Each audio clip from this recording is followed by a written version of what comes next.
Welcome to another episode of Mr. Analyst. I'm your host, Nate Levy. Uh, we're here to talk about two very important matches. One that went past on Friday, and then, of course, the other one that comes up on Tuesday.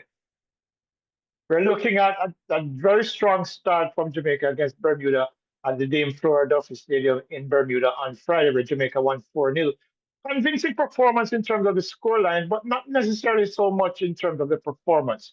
Of course, we're talking to Coach Andrew Price about what that match might suggest that we can expect for Tuesday's match against Trinidad and Tobago, which we anticipate will be a lot more difficult to win. Andrew, thanks for joining us. First of all, let me just get your impressions of the match against Bermuda, where Jamaica won 4-0, and it could have been more had Katamadiri Materi, I can't remember pronouncing his name properly, missed three chances. He had three chances to score. He could have had a hat trick. But then, the outcome was never in doubt. What were your impressions of the Jamaican performance?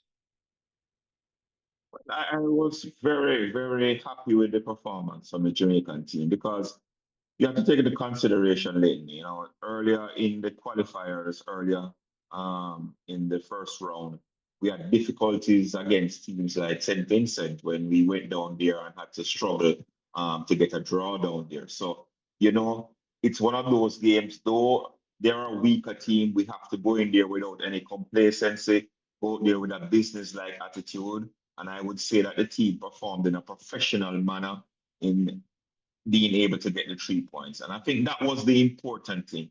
The important thing was to leave Hamilton with 3 points.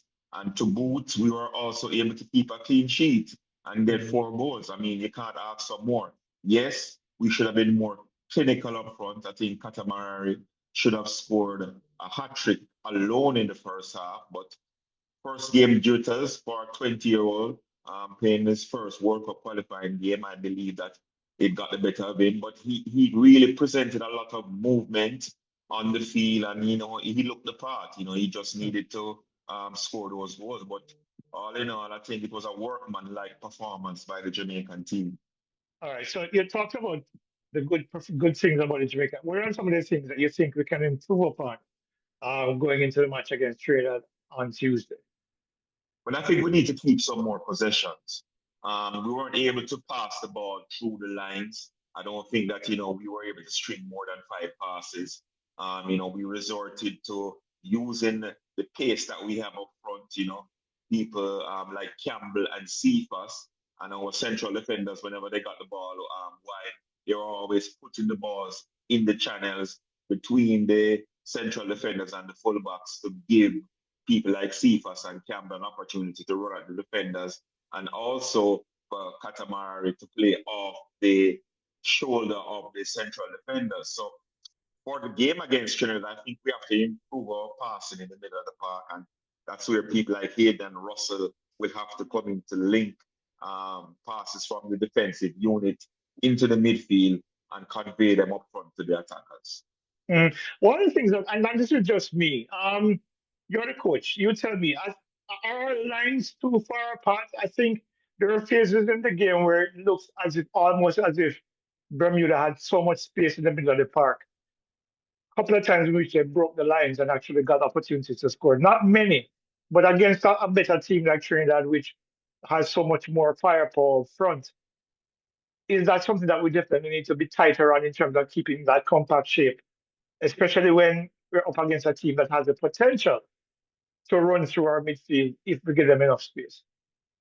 Well, definitely. I think that one of the things is that we were of the opinion that Bermuda couldn't hurt us, and we played a very low-lying defensive block, allowing them to come at us, and we gave them a lot of space in midfield because we were aware that we had the arsenal to go forward in transition very quickly with the speedy wingers that we have, and of course our number 9. So I believe that that was the reason why we gave them so much space. But against a good team like Trinidad, we are going to have to be a lot tighter in midfield and track better and keep them close. And then when we get the ball in possession, we have to make more passes and people have to support so that we can get the ball moving and flowing up to the forwards a lot more quicker.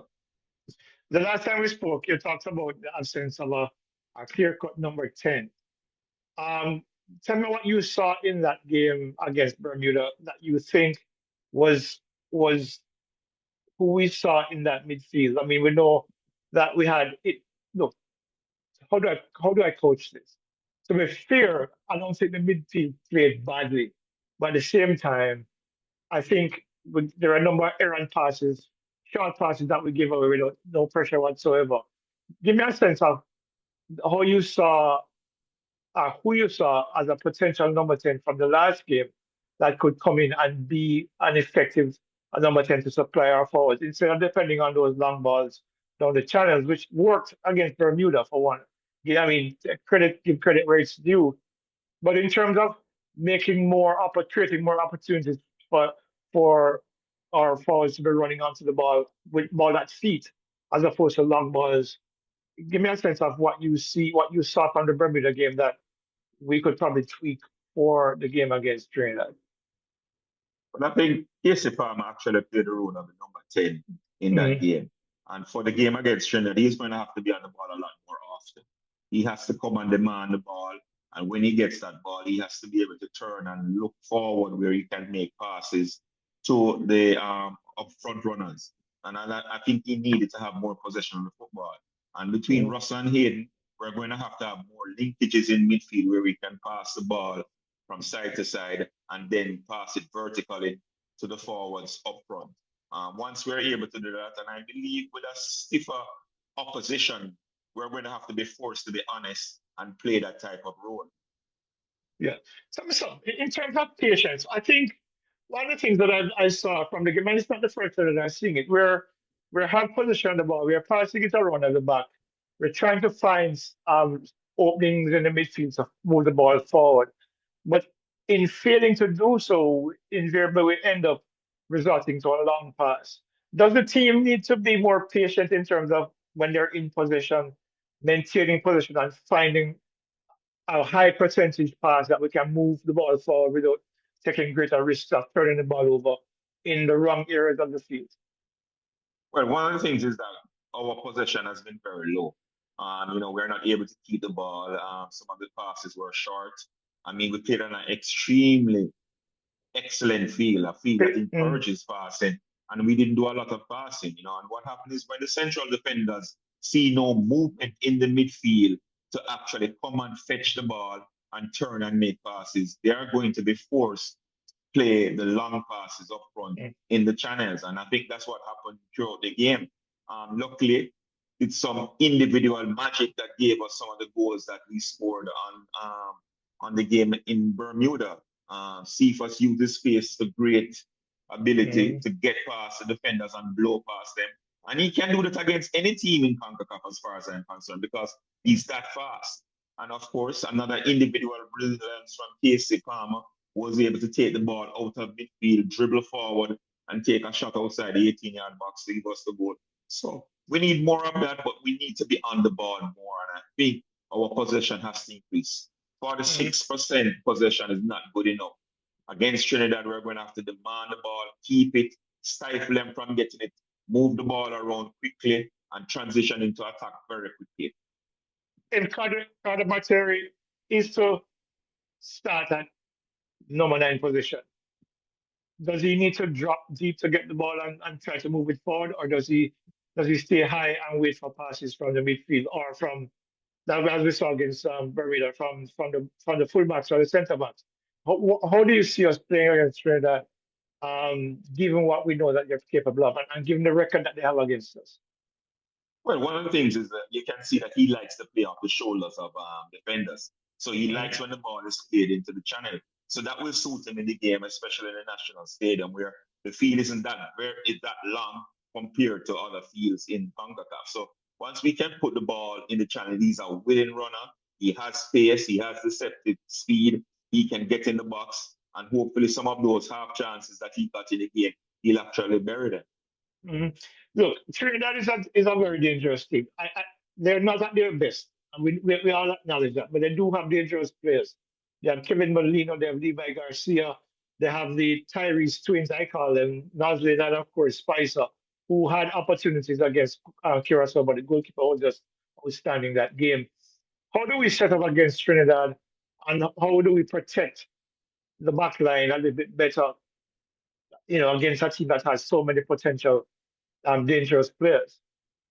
Well, we can do one of two things. We can either play with three central defenders and use the fullbacks, or we can continue the same game because I think the partnership between Damian Lowe and Richard King was good. But there's also the opportunity where we can bring in Holgate and we play with a three central defenders and play with two fullbacks who come higher. Mhm. And playing with those two fullbacks who can come higher, it will help us because it will be a way that we can get rid of people like Spicer, who loves to run freely down that flank. And if we can have him thinking that he has to do a lot of defending all evening, then it will force them back. But I believe whether he goes with three central defenders or two, I believe once we play discipline, continue to have the requisite shape and organization, I don't believe that Trinidad will be able to hurt us. Yeah, we come back to a point that we raised earlier.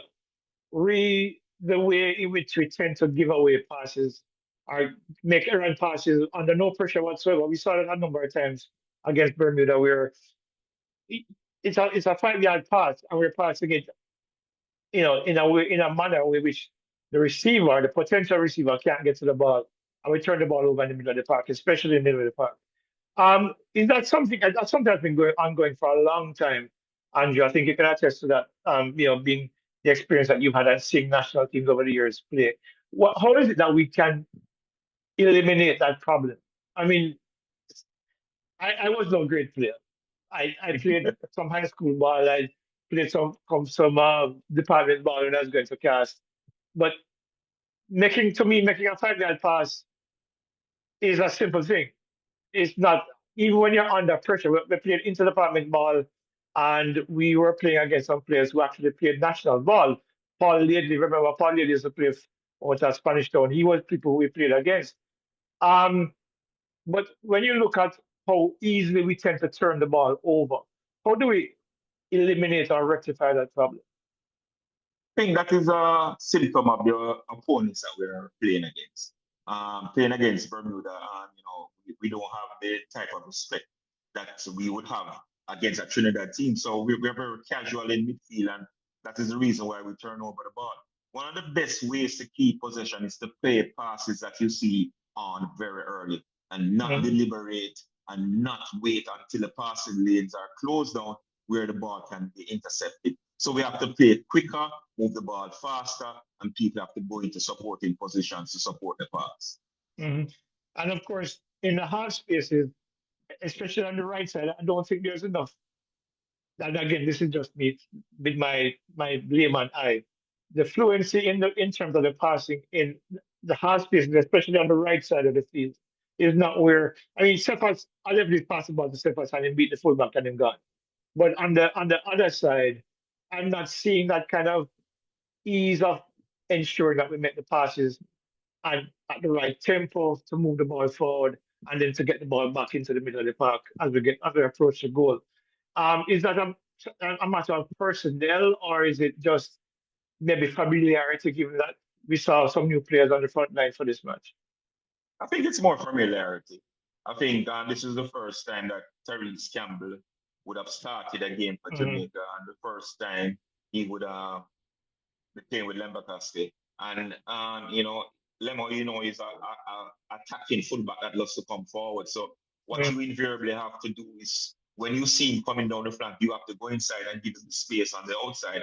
And I don't think they were on the same path throughout the entire game. And Campbell playing his first game, I think he will learn over time how Lembekisa plays and understand that when he sees him coming down the wing, he has to invert inside to give him that space on the outside that he can go down Mm. the flank. Because as you know, Lembekisa is one of the better crossers of the ball in the Mm. Jamaican team. So I think it's just a matter of understanding and getting used to each other first time they're playing together. And you won't see the type of fluency that you would see with a Lay and a Cephas on the opposing side. But I Yeah. believe as time passes, I think they will improve their communication and chemistry. Do you see the same passage, the same 11 starting for against Trinidad, or do you see any changes coming? No, quite possibly I would say the same 11 could start. people like Webster came on and played a good cameo role. Also, Shamar Nicholson came on and scored in the last 20 minutes, scoring his 20th goal for Jamaica. The only question is on, do you start a Shamar or do you start Tatel in the game? And it's neither different because you want to have strength coming off your bench to come there and press tired legs.